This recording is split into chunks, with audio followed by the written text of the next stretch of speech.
Hello everyone, hope you're doing well. It's time to talk about things to improve the Battle Pass overall, since right now, when it comes to the Battle Pass, it feels incredibly samey.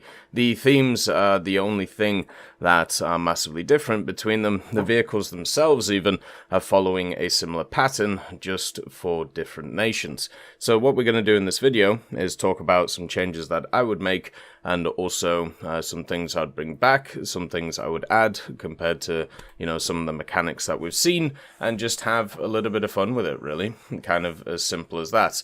The first one is pretty simple, and it's a break between them. And I know that may sound kind of counterintuitive, but the simple fact is, this Battle Pass has been running for, 3 to 4 years at this point, and there hasn't been any breaks between any of them, apart from one, I think, where they actually extended it at some point. And the simple thing is it just gets dull after a while. After having to play, well, not having to play, but you get what I mean.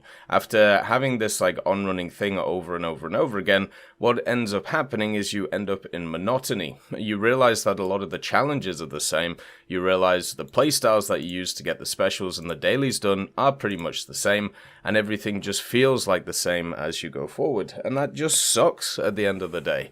It's not a fun thing to do, it just becomes part of how you play War Thunder. And you've got to be super careful with that stuff, because if that becomes your reality in War Thunder, and you realize this, then everything becomes very monotonous, and you get bored of it, get aggravated, and then everything kind of falls apart, which is what we've seen with a lot of players over the last few years. So a break between them to let people basically just play different things in the game instead of focusing on the Battle Pass stuff is the way to go for this. So you just give maybe a 2-week to a month period where metas can calm down, they don't have to focus themselves around certain things, and then kind of go from there. The other one is different special tasks. They modified a lot of the special tasks recently, and a lot of them, which were easier to do, got a hell of a lot harder. And a lot of them, which were harder to do, got slightly easier. But overall, the special tasks in this game, after that change, have increased in difficulty. This has meant, at least for me personally, I've been able to get a lot less special tasks done this time because I've been focusing on other things, but also just because it's been harder to get them. And it's going to get to a point where if they keep rebalancing in this way, it's just going to be harder and harder and harder to be able to get them done for the average player.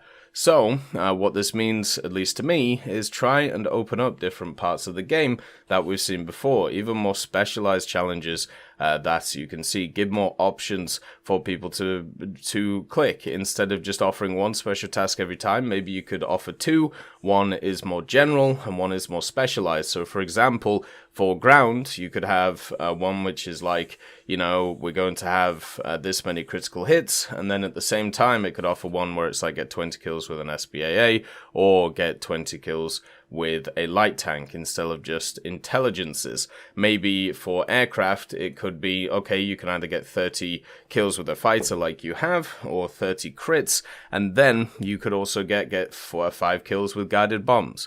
So stuff like this, which would just open up different mechanics that we have in the game, and also open up the special tasks as well to kind of push forward with them, which is what, we kind of want to see. So more parts of the game being shown in the Battle Pass, and also easier to do, so therefore it gives people more time to enjoy different parts of the game.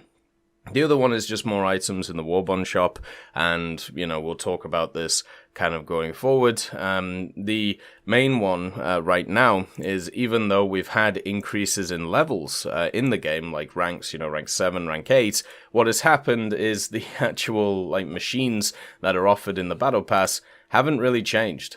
So, for example, you've got the KM5, the SU-57, the Hudson. These are all rank 1 and 2 vehicles, which are very expensive for what they are. Then you've got the M4A4 First PTG, once again a rank 2 vehicle. So, in order to grind, in order to get this rank 2 premium, you have to grind pretty much the majority of the Battle Pass, and also get 15 special tasks. The Thunderbolts, which is rank 3, so that's the only one out of all of them which is halfway through the tech tree, by the way, compared to everything else. And then the Pyramirsky, which is rank 3 as well, which back in the day was like, oh, that's really nice.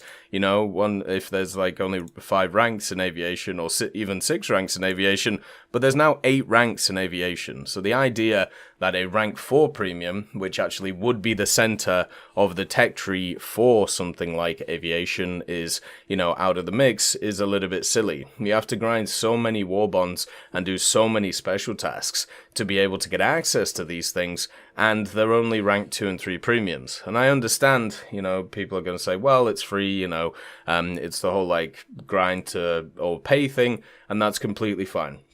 Just like a lot of other areas of the game right now, I just think it's a little bit out of whack. I think the actual time to pay thing is just a little bit skew with. And hopefully soon, with some of the econ updates, that's going to change. But at least in this scenario, that isn't the case. So I'm hoping just a little bit of a difference there.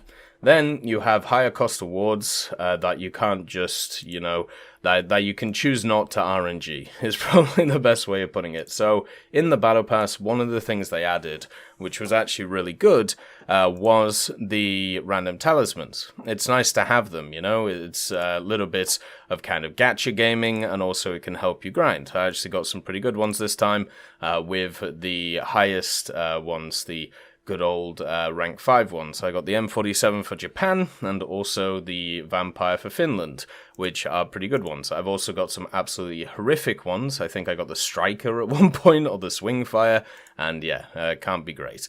But why not have an option which is a bit more war bonds, whether you increase the limit to 4,000, and then maybe you make it 4,000 or, you know, 3,900, and you can choose which vehicle you want to put them on. Why not have these things? Even if you don't want to do it the higher echelon, why not have something which is like 3,600 for a, you know, rank 4 air vehicle, but you get to choose which air vehicle it is. That to me would make more sense, so therefore you are paying for, or not paying, but basically using war bonds at a higher value to be able to get stuff that you specifically want instead of a random RNG box.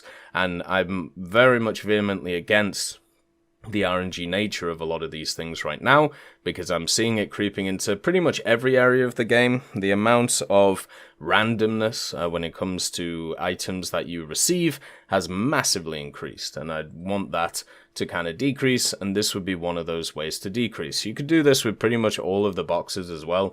You could have definite stuff, and then you could have RNG stuff for cheaper prices. This is pretty much how a lot of other kind of services do things. You can either purchase the item that you want for a slightly higher value than the gacha box, but the gacha box obviously gives you a chance to be able to get it for cheaper. You even actually have this in War Thunder right now with the item shop. So you have like the good old the trophy vehicles, which you can RNG and see if you can get, right? Some of them are still available, and even stuff like the OF40 MTCA, the Frank Knox, and even stuff like the Key 84 Co for China and the G-Links are in these boxes. So at the end of the day, they are there. You know, you can either, you know, purchase these things for higher value, or you can actually just go in and just get them. Like right now, you can actually purchase the G-Links for 7,860, or you can go to the item shop and try your luck with a 399 GE box and hope to get them. But at least from what I've done, and at least from what I've, worked out over the years, it's not worth doing, but the option is there. Why can't we just have that in the Warbond shop as well? The other one is modification rewards, so this could actually be in the levels of the Battle Pass, or it could be in the Warbond shop itself. So free modifications is something that would be really nice for vehicles. Right now, the only thing that changes when it comes to modifications is you get parts and FP cheaper, not just for, I think, for ground vehicles, but I think they may have changed it for naval, or maybe they haven't, but they've made so for naval they haven't changed them, but instead what they've done is they've made them a little bit less worthwhile, which is the same as ground, which has been nice. But one thing you could have is you could have a set of, let's say, 5 free modifications in the Battle Pass levels, maybe like, I don't know, level 75, level 76, level 78, whatever it is, it doesn't matter. The main thing is, once you get this, it gives you tokens to be able to get modifications for free for a vehicle. This would work exactly the same way as universal backups, so when you go to purchase a modification for a vehicle, you have the option to do it for GE, or you have the option to do it with the modification token. There's no reason why they couldn't do this, since there's so many different systems in the game which are exactly the same as it, just not for modifications. And surely you could just copy over that set unless they work in a slightly different way, but at the same time it should or could be able to be done. So something like that, just to once again incentivize people to try and get into it.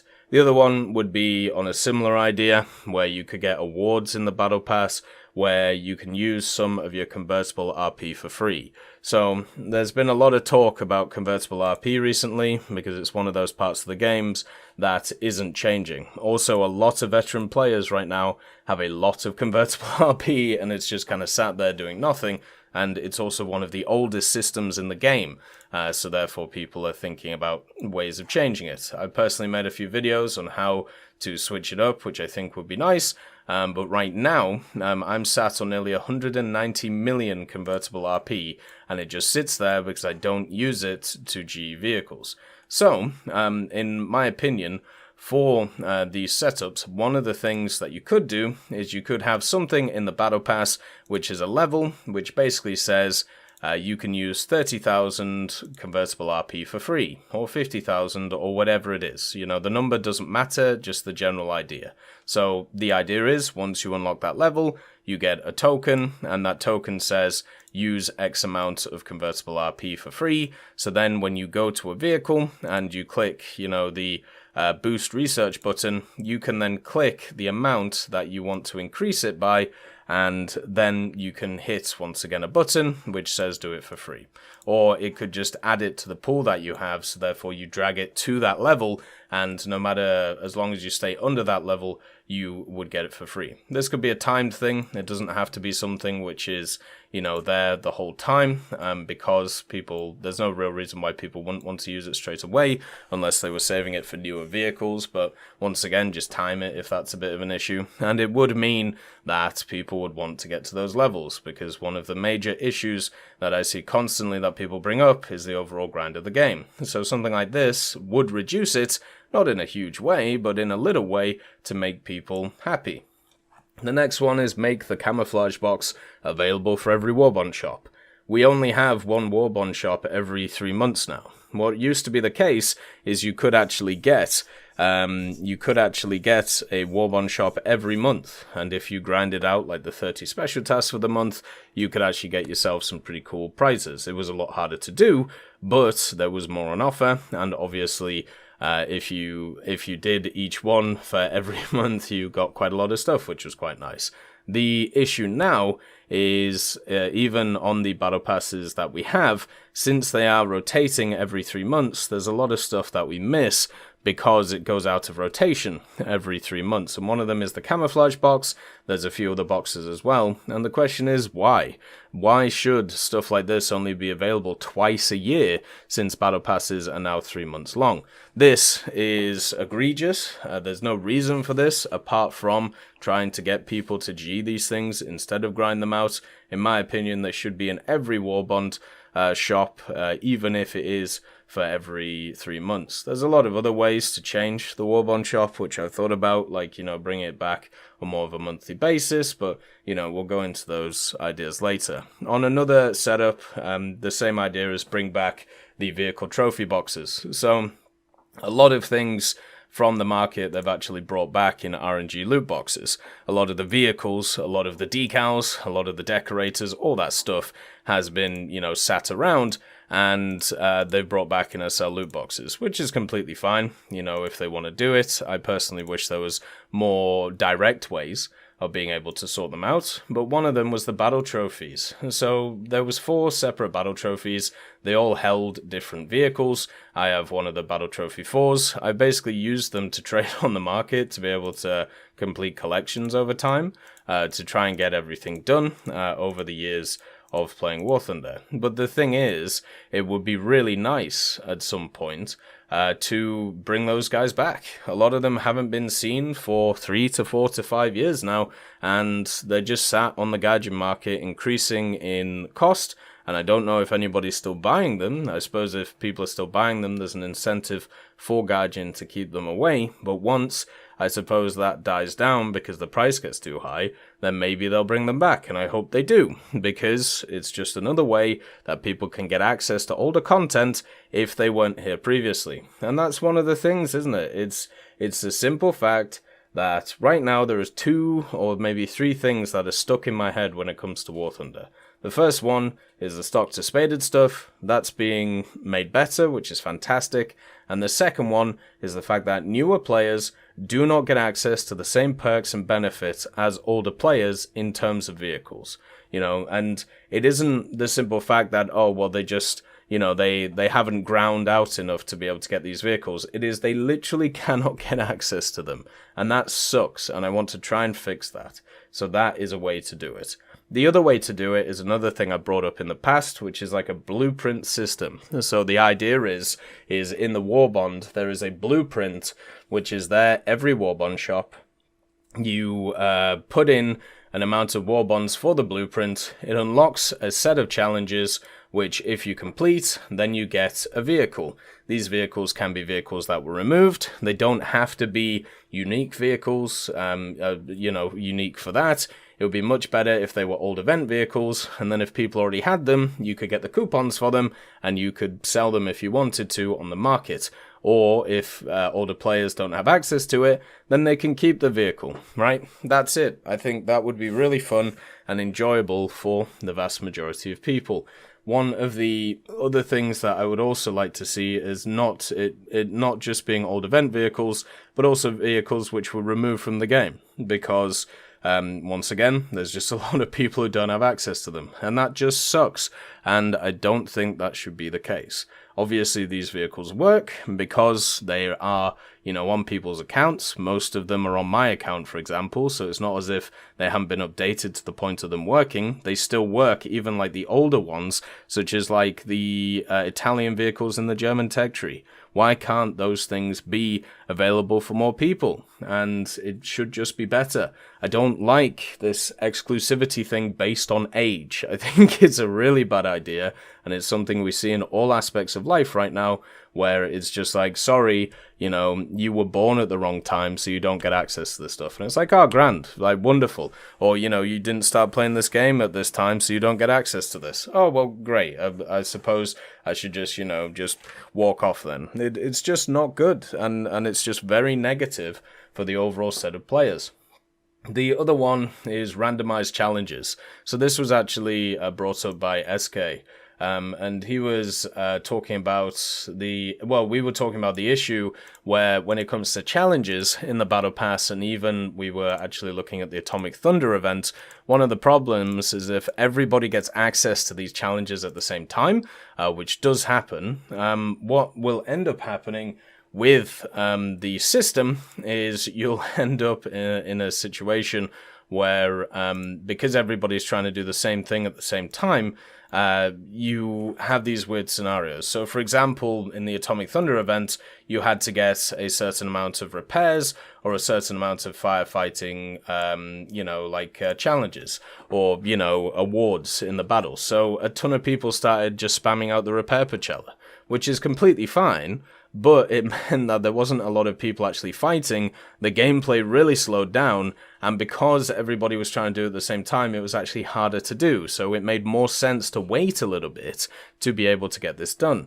Now, for the Battle Pass, it has the same issue. If you have a very specific type of challenge to do, and these challenges can range from all different types of things, like, for example, there was one which was the there was one which was like the Torpedo Challenge, that was one of them which was around, the Big Game Hunt one, so you get a lot of people playing coastals to try and donk on destroyers. Let's say you get some of the other ones, which are obviously like the Battle Pass one, where you need to get like 20,000 score with the Battle Pass vehicles. Also the one where you have to kill stuff with rockets in air and naval vehicles. This changes the way that people play to be able to get these challenges done, which is completely fine, but it also completely shifts the meta in how you play the game. And this is going to affect the general characteristics and statistics of the game, and stuff is going to be, changed around it. If you want an example of this, in the last Battle Pass, they actually did an event or a challenge, which was, you had to play sub-chasers to be able to... I think you had to get like 10 kills or 20 kills with different types of vehicles, and one of them was the sub-chasers. You know what happened? The easiest sub-chasers to get access to in Coastal are in Japan at rank 3. And since they're at rank 3, in the early rank 3, a ton of people ground them out to be able to get access to them, so therefore they could do these sets of challenges, which is completely fine. But what happened? Straight after that challenge came out, they both went up in BR. The Type K3 number 1 and the Type K7 number 4. Because of the amount of people who had pushed to play them and to get this Battle Pass challenge done, because it was the easiest route to do it in, then they increased in BR. So there is a cause and effect scenario with a challenge directly affecting the game. Vehicles which have been in the game for years, at the same BR for years, only got moved because of the statistics which happened during that challenge. So if you have more moments like that, where you have a huge pool of people which go and play very specific things, such as when you had to do that small rocket challenge, if a ton of people played the IL-28, for example, with the S5Ks, this is going to affect the metas of the game and also force changes which may not be beneficial for it, because those changes are, ones which are only over a very small period of time that they're using to change stuff, which is no good. The other one is Blue Water prizes. It seems like they've put Blue Water prizes onto...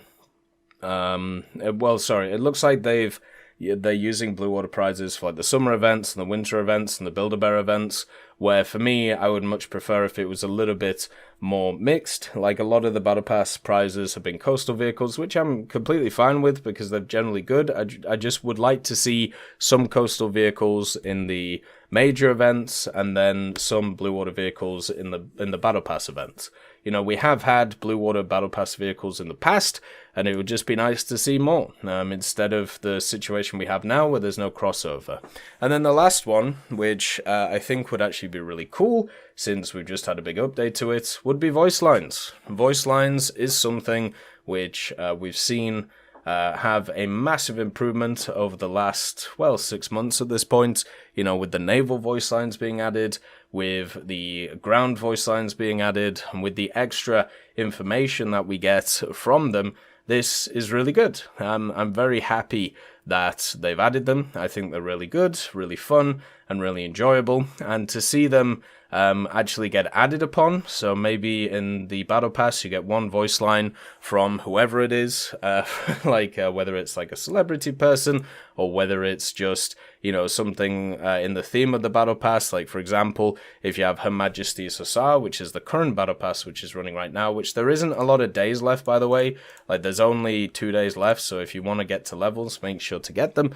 But imagine if you had, I don't know, like the Queen's Guard or somebody like that saying something specific while you're in like a British tank, right? So that would be a unique voice line for them to get for a specific, or for the British tanks. So you could be able to switch out these unique voice lines for the standard ones, but you could grind them out during the Battle Pass. I think overall that would be really fun, and hopefully in the future we do get a bit of a change in the Battle Pass. Right now with it, the changes we've only really massively had are the reducement of vehicles from 4 to 3, and also we've had the change in challenges in the form of like special tasks. I feel like there should be a little bit more maneuverability with it, especially after basically 3 or 4 years of it going on. As always, I hope you have a wonderful day, and I'll see you next time.